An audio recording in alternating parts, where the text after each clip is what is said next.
జీవితంలో విజయం సాధించిన వ్యక్తుల్ని చూస్తూ ఉంటాం. వారందరిలో 6 హాబీలు ఖచ్చితంగా మనకి కనిపిస్తాయి. అవే వారిని విజయపథం వైపు నడిపించాయి. సక్సెస్ సాధించాలంటే అసలు ఏం కావాలి? జీవితంలో సక్సెస్ అవ్వడానికి ప్రతి ఒక్కరూ కొన్ని లక్ష్యాలు నిర్దేశించుకుంటారు.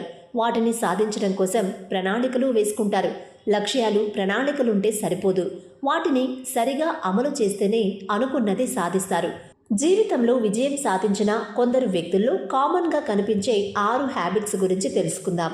జీవితంలో విజయం సాధించాలంటే కొన్ని మంచి అలవాట్లు ఉండాలి.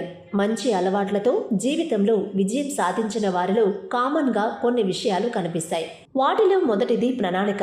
జీవితంలో ఏం సాధించాలని అనుకున్నా దానికి ముందు ఖచ్చితంగా ఒక ప్రణాళిక అవసరం.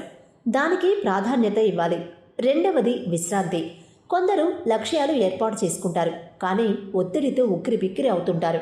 అప్పుడప్పుడు విశ్రాంతి తీసుకోవడం ద్వారా కొత్త ఉత్సాహం పుంజుకుంటుంది. అప్పుడే లక్ష్యాల మీద ఆసక్తి పెరుగుతుంది. మూడవది ప్రణాళికలను అమలుపరచడం. కేవలం లక్ష్యాలు, ప్రణాళికలుంటే సరిపోదు. వాటిని సరిగా అమలు చేయాలి. అంటే వాటి మీద పని చేయాలి. ఇక నాలుగవది వ్యక్తిగత శ్రద్ధ. మనం ఎన్ని లక్ష్యాలు పెట్టుకున్నా వాటిని సాధించే క్రమంలో వ్యక్తిగత శ్రద్ధ అనేది అవసరం.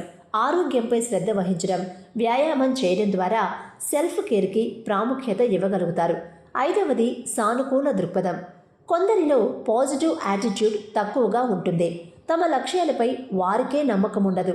అలా కాకుండా అనుకున్నది సాధిస్తామనే నమ్మకంతో ముందుకు సాగితే లక్ష్యాలను సాధించడానికి అది ఎంతో సహాయకారిగా ఉంటుంది. ఆరవది నెట్వర్కింగ్. ఇది విజయం సాధించడంలో ఎంతో సహకరిస్తుంది. ఇతరులతో మన ఆలోచనలు, అభిప్రాయాలు పంచుకోవడం ద్వారా కొత్త విషయాలు తెలుసుకోగలుగుతాం. కొందరి ఐడియాలు మన విజయం సాధించడానికి ఎంతగానో సహకరిస్తాయి. ఈ 6 అలవాట్లు చాలామంది విజయం సాధించిన వ్యక్తుల్లో కనిపిస్తాయి.